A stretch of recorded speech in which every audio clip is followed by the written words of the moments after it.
Let's go to this week as Hurts and the Eagles will face Trevor Lawrence and a Jags offense that has been rolling the last 2 weeks. Lawrence has completed 77% of his passes over the last couple weeks, best in the NFL. He's thrown 5 touchdowns without an interception and ranks second in QBR. RC, why the huge leap for Lawrence this year? Chicago Bears, pay attention to this. When you have a very good, young, talented quarterback, you might want to put people around him. No. You look at what they did, right? You go from having Urban Meyer as a head coach to getting a true professional head coach in Doug Peterson, who we watched tutor Carson Wentz in his young career. You also add Christian Kirk, and it felt like maybe you overpaid for him, but this is a connection that's becoming one of the best in the slot in the entire league. And then there's Zay Jones on the outside, Marvin Jones on the outside, and then you look in the backfield, a two-headed monster, and Robinson and ATN. They built around this young man, and we knew he was ultimately talented, and he's always been elite from a skill set, but now we're getting to see him utilize that because of what they put around him. I think the most important word you just said is utilize, right?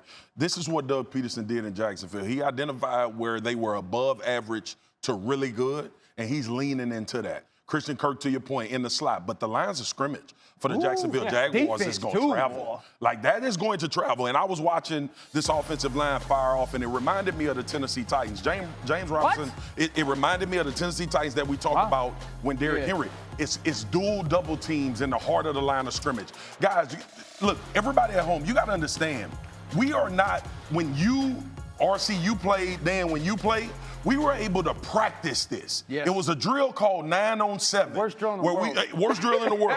Where we were able to practice this. Now, teams are not practicing taking on double teams week in and week out. So that physicality that they're bringing, and Doug Peterson adding, Trevor Lawrence moving around, Etienne, James Robinson. Tell the people what 9-on-7 is. 9-on-7 is just 9 on defense, 7 guys on offense. Strictly run game. Strictly run game, and it's physical. It ain't nothing finesse about it. Double teams. Yeah. Dan, you heard RC mention the defense a little bit. How is this Jags defense making it difficult on opposing offenses every week? Part of the support is getting a better roster football team around them. 2 things stand out. Number 1, they change the line of scrimmage often. So as a play caller, you're sitting there going, I want to run the football. Our dudes are getting whooped at the line of scrimmage. This is them changing. You want to try to do that as an offensive unit. Right. They're changing that line of scrimmage on a consistent basis. The second thing is disguise without expose. You know, oftentimes when you get in these defenses, that's how you hesitate as a quarterback right there for Justin Herbert. You get these defenses that are crazy exotic and chaotic. Well, they expose some part of their defense that you sit there and go, I can get you. You might get me once, but I'm going to get you back. They don't. They do a really good job of disguising without exposing a person or a scheme in their defense. The Jaguars lead the NFL with a +7 turnover margin this season. Hey, y'all, the Jags are good. They're good. They're good. Jags are good. Thanks for watching ESPN on YouTube. For live streaming sports and premium content, subscribe to ESPN+.